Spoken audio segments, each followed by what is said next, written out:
अध्याय 9. फलश्रुती. ऐश्वर्य प्राप्ती होईल. अध्याय 9. मराठी अनुवाद. परिटांना वरदान. श्री गणेशाय नमः. नामधारक सिद्धांना म्हणाले, महाराज, श्रीपाद श्री वल्लभ कुरुपुरात असताना त्यांनी आणखी काय लीला दाखवल्या? सिद्धयोगी म्हणाले, तेथील वास्तव्यात श्रीपाद यती स्नानासाठी नित्य नदीवर जात असत आणि लोकाचाराला अनुसरून संध्या व पूजा आदी कर्मे करत असत. त्या गावात एक परीट राहत होता. ते भाविक होते. श्रीगुरूंना पाहताच ते हातातले काम ठेवून त्यांना साष्टांग नमस्कार करायचे. एके दिवशी ते वंदन करण्यासाठी आले असताना श्रीपाद त्यांना म्हणाले, तुमच्या भक्तीवर मी प्रसन्न आहे. तुम्ही कष्टाची कामं करता, त्यामुळे प्रत्येक वेळी मला नमस्कार केलाच पाहिजे असं नाही. ती आपुलकी पाहून त्यांना खूप बरं वाटलं. ते संसार चिंता टाकून त्यांची सेवा करू लागले.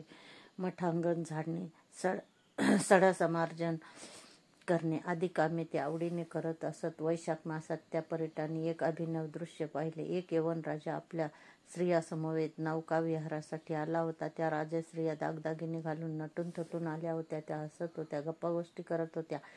त्या समयी राजाची शृंगारलेली नौका, त्याचा नदी तीरावरील वैभव संपन्न लवाजमा, त्याचे सैन्य, सेवक, सालंकृत हत्ती व घोडे, नाना वाद्याचा गजर असा सुखसोहळा पाहून ते अक्षरशः भारावून गेले. मठांगण झाडताना ते स्वतःशीच विचार करू लागले, हा राजा किती भाग्यवान आहे. जन्माला यावं तर अशा वैभवाचा उपभोग घेण्यासाठीच त्याने पूर्वजन्मी कोणत्या देवाची व गुरुची आराधना केली, म्हणून या जन्मी हे सुख प्राप्त झाले. आपल्या नशिबी मात्र कष्टच आहेत. आपले जिणे व्यर्थच होय.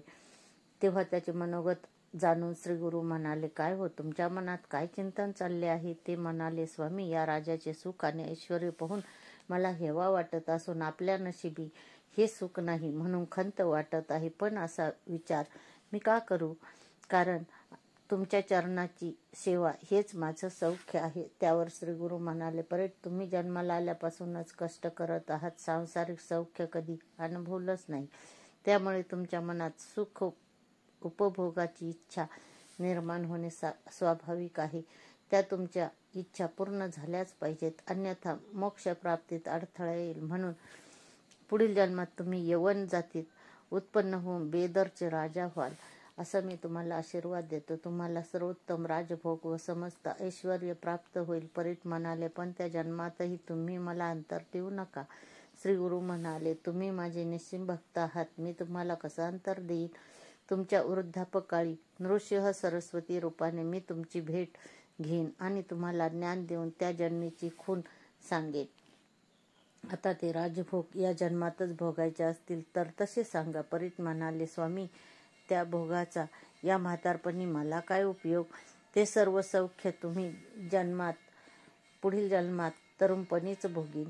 तेव्हा तथास्तु म्हणून श्रीगुरूंनी त्यांना निरोप दिला. घरी गेल्यावर ते परीट मरण पावले. कालांतराने त्यांनी बेदरच्या राजवंशात जन्म घेतला.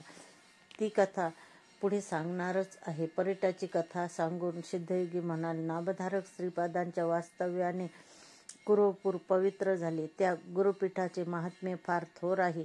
अवतार कार्य पूर्ण होताच श्रीगुरु आश्विन वद्य द्वादशीस मृग नक्षत्र असताना गंगेत गुप्त झाले. ते लौकिकदृष्ट्या अदृश्य झालेले असले तरी सूक्ष्म रूपाने अजून तिथेच आहेत. त्यांचे कार्य अखंड चालूच आहे. श्रद्धावंत भाविकांना आजही त्यांच्या अस्तित्वाची प्रचिती येते. श्रीगुरूंच्या कृपेने त्यांची कार्यसिद्धी होते.